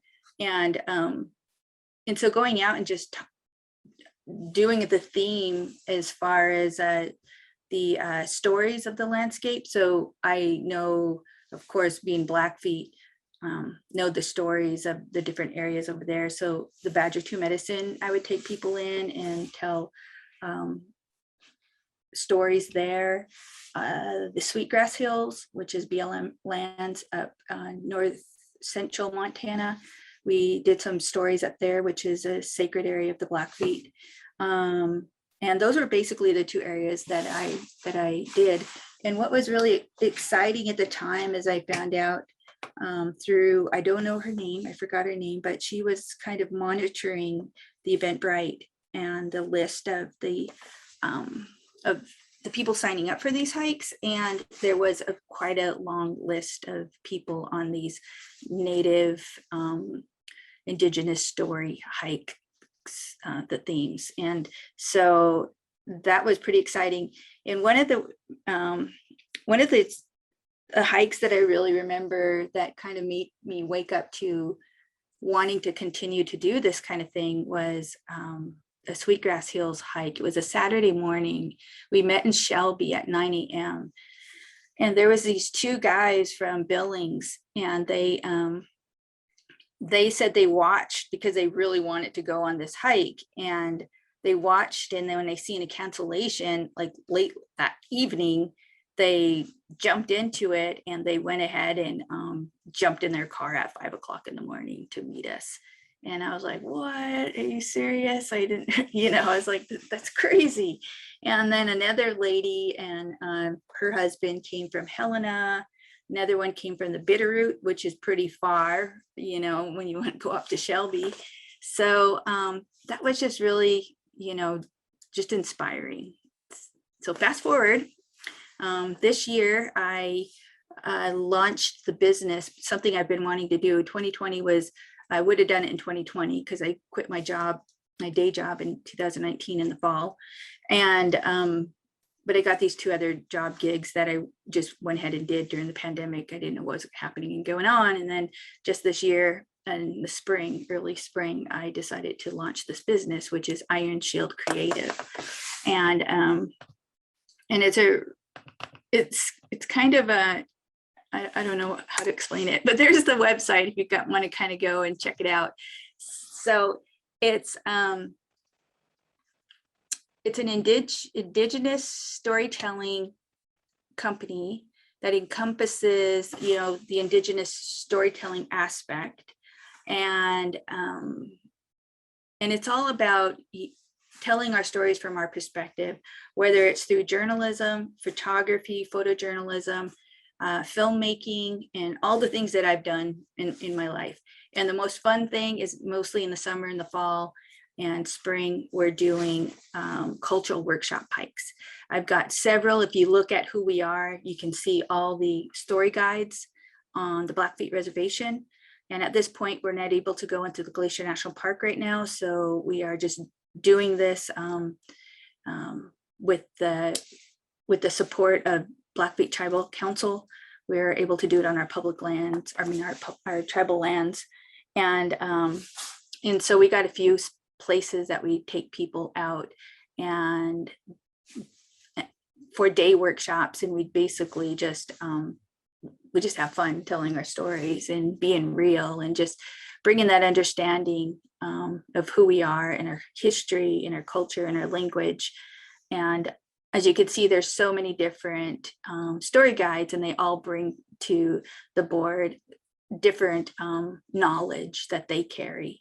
So some are singers, some are ceremonial people, some are language speakers, some are historians. Just really amazing group of people. Every day it feels like I'm looking and scoping it out to ask somebody to come on board. And one of the guys on there, he's actually on tribal council, and he's pretty busy, but he's been seeing what I've been doing. He's really excited about it. And I asked him if he'd want to come on board. He said, yeah, sure. The other guy, he's a teacher of language, and he's pretty prominent in the community. And he was another one that I really wanted to come on board. And I was just really surprised and so excited that he came on board. But all of them are just great people. And so we've been doing quite a few this summer. I was really surprised. Wasn't able to get started until July, actually. And I've had some great contracts with different places, like Off the Beaten Path. You've probably heard of them over in Bozeman. The Bob Marshall Wilderness Foundation. It's called Here Montana, another outdoor recreational group at Missoula. Just a lot of different individuals as well. And so what's really exciting too is I'm looking at growing this across Montana and all Native communities and bringing up story guides, because as we know that Montana is original Blackfoot territory, but it's also other tribal territory. So I know there's so many places within our Montana land base that stories and connection to the land, that's the whole purpose behind bringing people out and teaching in these workshops, is bringing that connection personally to the land. And I find that even though they're not Native and they hear our stories and we're able to connect them to the land, people do. It's really, I don't know how to explain it. It's really magical and powerful. And I've yet to put up on my TikTok all these testimonials that I have stored away, and I haven't had time to do it, but I'm going to get them out there. Like this group that I just came from a couple weeks ago, 5 of them, and they all were like, yeah, I thought somebody would turn me down, but they were like, no, yes, we want to do a testimonial. This was great. So yeah, that's another thing that yeah, that I'm working on. But yeah, oh, and then so like I said, how it ties into the public lands also is that I want to grow this into other parts of Montana, other tribes, and then start going on our public lands as well, and telling the stories and drawing the public into a connection there. And so the more, you know, they feel that connection and that that understanding of the place, the more they're going to care for it, and the more they're going to, you know, care not only for protecting public lands, but also protecting the environment, the animals, the air, the earth, and their future. So Hey, Leilani, can I jump in real quick? We're almost out of time. So could you tell people in words like what your website is, how to find you on Facebook? It's in the chat. I know, but for people watching the recording, I'm not sure it'll show up in the recording. Yes, sorry. Oh, okay, sure. Okay, it's ironshieldcreative.com. And you can also find us mainly on Instagram under Iron Shield Creative, and on TikTok, Iron Shield Creative. And I hope to hear from you. Email us. Thank you. Thanks, Leilani. Thanks, Leilani. Thanks, Leilani. And Zach. Thanks, Thank you everyone. both. Thanks, Zach. You guys. Thank you. Bye. Have a good Bye. evening.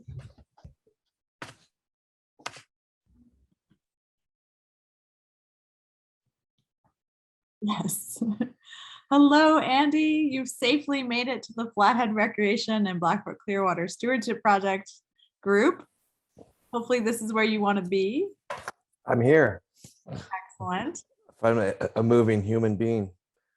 Yes. Yeah. We will have some slides for you, but we won't spend the entire time with slides. Welcome, Colin. You're in the Flathead Recreation and Blackfoot Clearwater Stewardship Project breakout. Hopefully that's where you wanted to be. Thanks for wanting to hear from us. We're going to give it just another moment. I think I can see there are 25 people who still haven't chosen their room yet. And while we're waiting to see if anyone else jumps in with us, I'm going to start sharing our slides.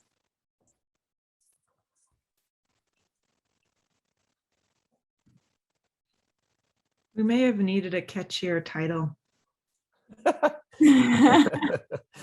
It's not too late. Does that look good, Allie? Yeah. Okay. Great. Yeah, I wish it wasn't too late, but actually it is. We can't change the name. Once the breakout rooms get started, we're stuck. I mean, it's kind of unfair that Bob was the only one to have time to plug his breakout room and pitch it. We should have all had a minute to pitch. Totally unfair. Since we are such an intimate group, we'll give you the option of sharing if any things that you hope to hear about. Why did you choose our group? Do share. I'll start off by saying because I live here. And is here the Flathead or the Yes. City of Swan? Yeah, the Flathead. Great. And I'll say that I joined this one because I have a cabin in the Flathead, and I do a lot of hiking around this time of year looking for grouse, which puts me in the mountains, and I do some fishing in the area. So that's what's spiked my interest. Perfect. Super. Colin, are you willing to share? Or Mary? Sure, I can share.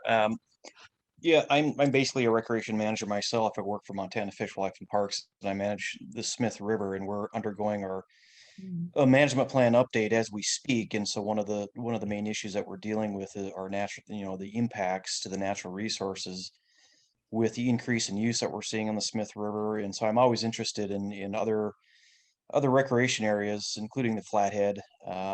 And I used to live up in Kalispell. I was up there for 5 years, so I'm pretty familiar with a lot of the areas up there. So I'm kind of curious to see where they're at with some of their recreation planning and yeah. Yeah, great. I wonder what you'll take from this story. I will be curious. Feel free to follow up with me if after WildFest. Yeah, no, I'd love to, Allie. Thoughts. And that goes for any of you in this breakout room. I'd appreciate it.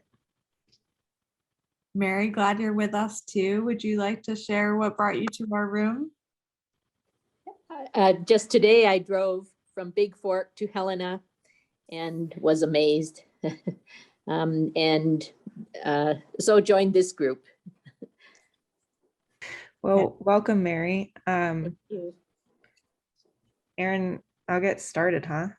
Great. In Yeah. the interest of our tight timeline. Let's focus on your content, Allie. Great.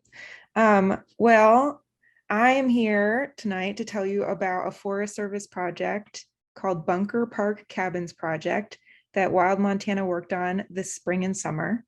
But for a little context, a little history for the Bunker Creek drainage. So it sits on the east side of the Swan Range, west and north of the Bob Marshall Wilderness.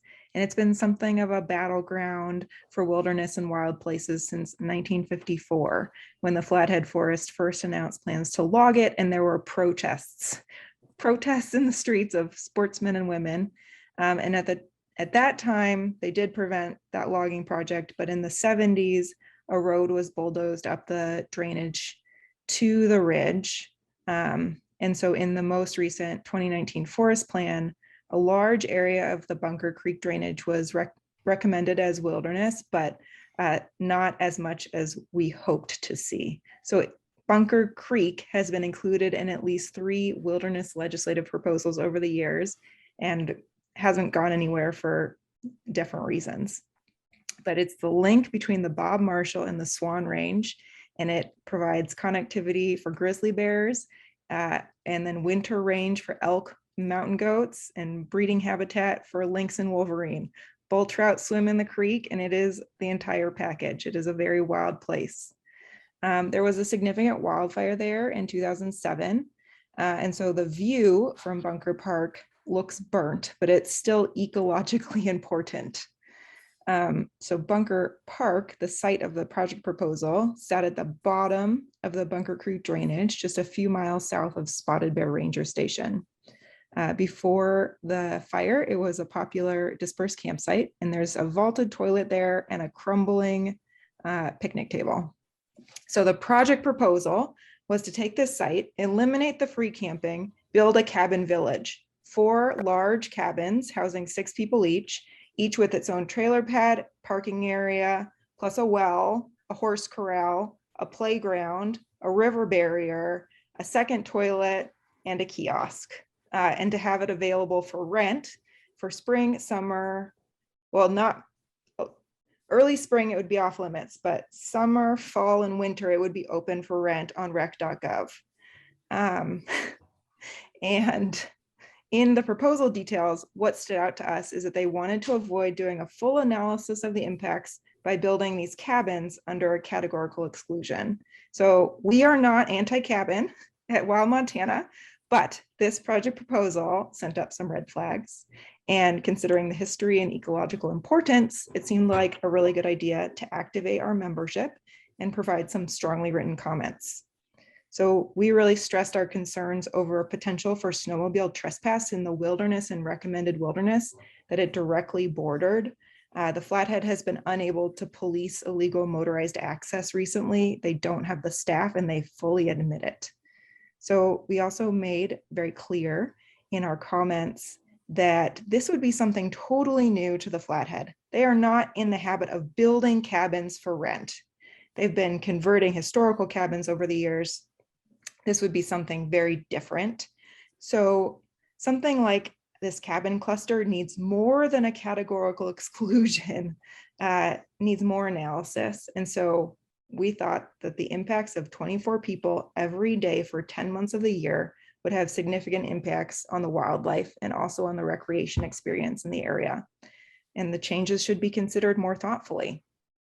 And we thought that that spot was not the right spot. There are better places closer to Hungry Horse where something of the scale might be tried with the right analysis. And we weren't the only ones alarmed by this project. There were 250 odd comments and 64 were from Wild Montana members who answered our call to action. The day after the comment period closed, the Bunker Park Cabins project was put on hold immediately and dropped to the bottom of the priority list. So thank you for your time and thoughtful words. If any of you ended up commenting on that project, I read all of them. They were personal, thoughtful, some were funny, some were outraged, and all of them mattered and made a difference.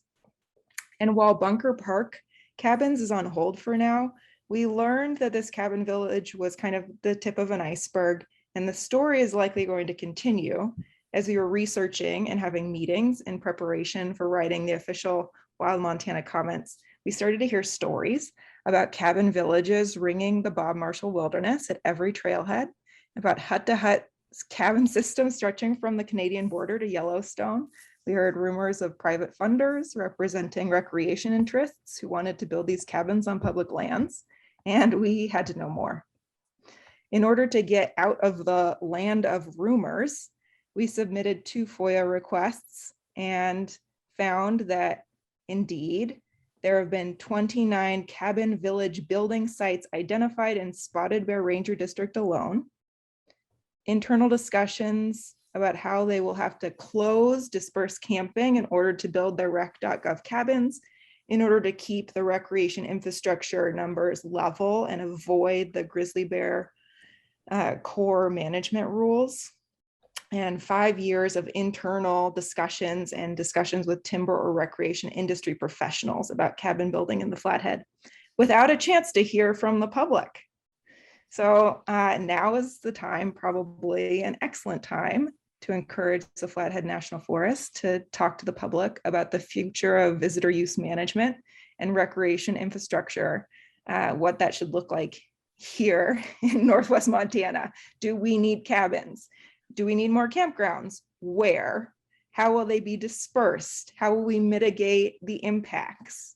Rather than just doing this piecemeal and trying to sneak it in project by project, we should sit down and have a really robust conversation about how we want to manage and balance the needs of grizzly bears and lynx with our human needs for recreation and recreation.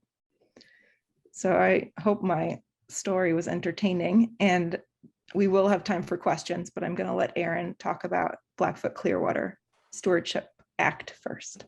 Actually, I know that that was the plan, but since everyone here is very Flathead focused, okay, I'd say let's go ahead and take questions for you, Allie, first. Great. So feel free to unmute yourself and ask any questions you have. Ellie, I'd like to ask you if you could, or if the powers that be could, I'd love to have a set of these slides you presented with the information about this. This is something that I've heard about, but know very little about. And yet it is energizing me considerably. So I think that'd be very helpful to me. And could you tell me, when was it that the project was put on hold? What time frame were we dealing with here? It was posted in March and put in hold in June Of this year? Of this year. Okay. Yes. Yeah, I missed it.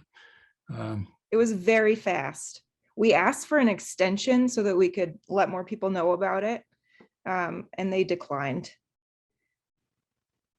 Did you have, let me ask you one more quick follow-up. Sure. Do you have a sense that, you said immediately after all these negative comments that the project was put on hold, reading the tea leaves, do you think it's been put permanently on hold? Is it recognized this is a bad idea, or is it just that they're laying in the weeds to do it again soon?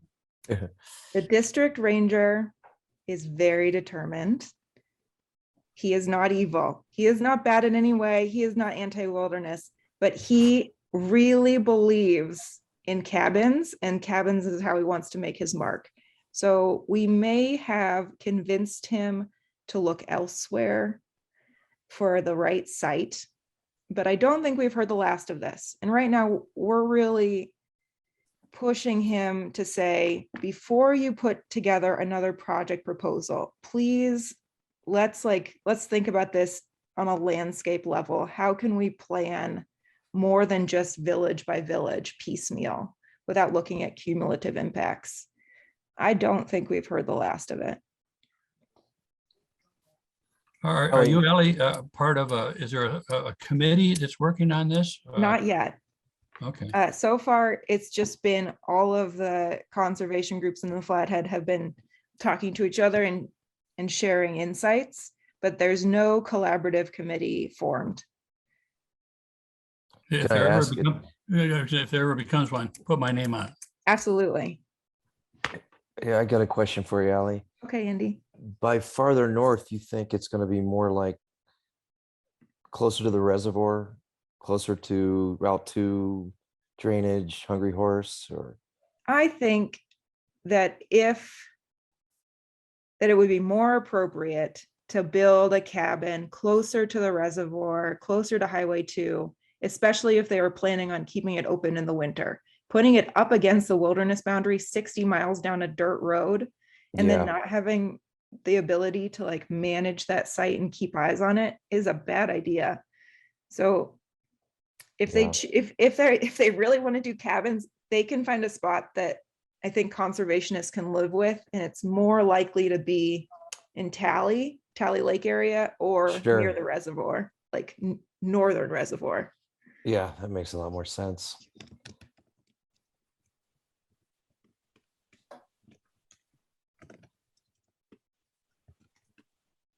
You know, I got another question if I can. Sure. It's not a very crowded room. Where was the money coming from, if I can cut to the chase? Yeah. They never fully, based on the emails we were able to read from the FOIA, they never fully had funding from anyone. They just had many conversations. They had conversations with the head of Glacier Bank. They had conversations with the head of Whitefish Mountain Resort. They had conversations with the head of Whitefish Bike Retreat. And like they were like doing lots of discussion, never got confirmation on money. I think they were hoping on having a combination of like GAOA or LWCF funds along with local private interests to get it funded. But at the time they proposed the project, they did not know how they were going to pay for it. Interesting. Yeah. So it was born from the Forest Service itself. It wasn't a bunch of dude ranchers Born from one man. Born from one man, the district ranger. You're cabin lover. All right. Yes. I get it. Okay. He earlier in his career worked on a national forest in Alaska and had a lot of success creating a cabin system in that area. And he brought, I think the learning that he had from that down here and would like to apply it on the Flathead. Sure. To give us a sense of the money question, was there ever any preliminary discussion about how much money are we talking about? I don't know how many cabins there were, and are we talking about $1 million to build these, or 100,000? No, they wanted to partner with Stoltz to build cross-laminated timber cabins using wood harvested from the Flathead National Forest, and the cabins they were hoping to be around $50,000 or $60,000 each. 500 square foot cabins, sleeping 6, winterized. So not, and they're calling these temporary structures because they would be on helical pier foundations, but they would be, I think, quite substantial. Yeah. Pretty snazzy looking timber cabins. How many were there going to be? Well, this project was for 4. Ultimately, Scott was hoping for many, many more than 100 on the Flathead. Potentially. Wow. Which is a lot. Ellie, this is Colin. I'm curious. Does the Flathead National Forest, do you have any kind of comprehensive recreation management plan that would kind of guide what your desired conditions are, or what types of recreational opportunities you're trying to provide? that would basically say, well, that doesn't fit into our overall comprehensive recreation management plan for this area. Colin, we would love for the Flathead to have a recreation management plan, to have desired conditions so that they could say, this is how we're going to meet this goal. This is how we make decisions. They do not have that, and they will not do that. Right now, they're working on their river management plan, and they're about to do travel planning. And the forest supervisor does not want to take on another planning process. So we're hoping that potentially there's a way to have a planning, like a planning step where using the Crown Collaborative table where all of the forest supervisors and the park superintendent and the tribes and the county have to sit down and they have to talk about bears. Potentially we could use that existing space to have everyone start talking about recreation plans. And that might be a way to have some checks and balances on the system when we can't get the Flathead to do a recreation plan because they don't have the capacity. I think one should exist, but it doesn't. And Allie, correct me if I'm wrong and or expand on this. When the Flathead went through their forest planning process not that long ago, there was encouragement at that time that this type of planning be incorporated into that process, but that did not happen. Well, I don't know totally the answer. In the forest plan, there are a few pages about recreation planning, but it's less than 8 out of like a 500-page document. And the guidelines for recreation planning in the forest plan are very general. Mm-hmm. Okay.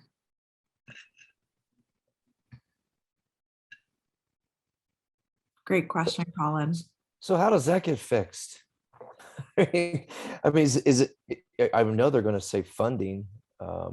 I would imagine my next door neighbor here north of Columbia Falls is the local game warden, and the guy works his butt off, and it just seems like they're grossly understaffed and grossly underfunded. And I hate to sound like I'm completely ignorant to all of it, but to a degree I am, but isn't this going to change? Wasn't the part of the bill, the constitutional amendment to legalize marijuana, wasn't that going to funnel a lot of money towards places like, or towards resources like this that are so desperate in need of it?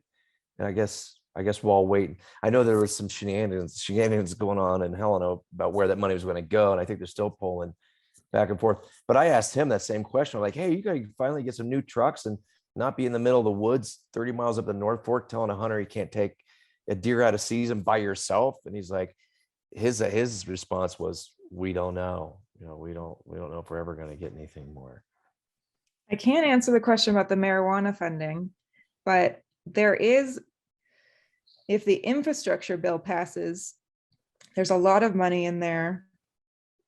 Yeah. Some millions of dollars that would go to the Flathead National Forest, and part of that money would go to hiring staff. And then there would be less of a burden on the staff that exists. And so more things like planning processes could be done. My thought is for the marijuana funding, that would go towards state. If it goes towards public lands, it's going to go towards state public lands, not federal public lands. That's probably a real good call. Yeah, that's correct, Allie. So none of the marijuana funds will be earmarked for federal agencies funding. That's going to have to come through the national U.S. Congress. So hopes are on the infrastructure bill, though, for sure. Yeah, because they're overwhelmed. The tasks they're taking on now, especially during like August and September, they spend all their time swatting flies, so to speak, in the state parks. Just seems like it's for what we all care about. But this is an agency or an entity that really needs some financial help and some more bodies. Right. And some of what we do is provide them bodies in a temporary way. Our stewardship projects that are on federal land allow the Forest Service to put their bodies on other more technical projects. Yeah, So that's awesome. like being a partner sometimes means helping with capacity in that way. Right. Yeah. And Phoebe, who was honored tonight, she filled a role that formerly would have been, a seasonal ranger position hired by the Forest Service, but our Flathead Kootenai chapter under Allie's direction provided the funding for Phoebe to do that work. Right. Awesome. Yeah. Yeah. And the Flathead stepped up and provided housing, which was very helpful, and not hard for them to do.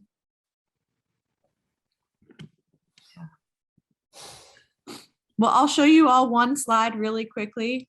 You didn't come here to hear about the Blackfoot Clearwater Stewardship Act, but exciting things are happening. The next couple of weeks are going to be good ones. So, gosh, this presentation, apologies for my management of it, but just a couple things here coming up this month. We are going to be asking everyone to reach out to the delegation members in the next week and a half before the hearing and make sure they've heard from Montanans. And then we will have the hearing on the 19th. If anyone is in Missoula or passing through Missoula on Saturday the 16th, come look for us at the farmers market.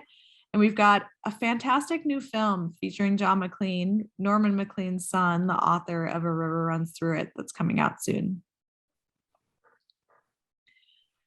Thank you so much for joining us tonight. Thank you for your interest in Allie's work in the Flathead and the outstanding questions that you asked. As Allie encouraged, please stay in touch with her on that issue if you'd like to know more. And Aaron, if I could just read, I'd sure like to get a copy of the slides. That would be very helpful to me in trying to remember all this stuff. Sure thing, Mark. Okay, thank you. Hey, can I ask something out of order here too? I wanted to commit to drafting a comment for the redistricting plan, but I wasn't able to find out where it is that I signed up for that. Can you make a mental note to have somebody put